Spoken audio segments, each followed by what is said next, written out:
వాడుకోట దేవాలయం ఇచ్చారు కదా, మనుషులు ఇచ్చారు కదా, అంతా లేదు కాబట్టి మనం పూజ చేద్దాం.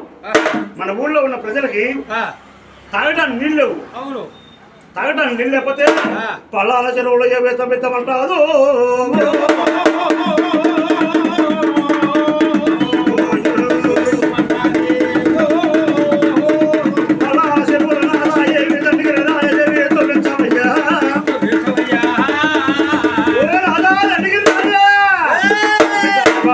కట్టించమన్నాడు.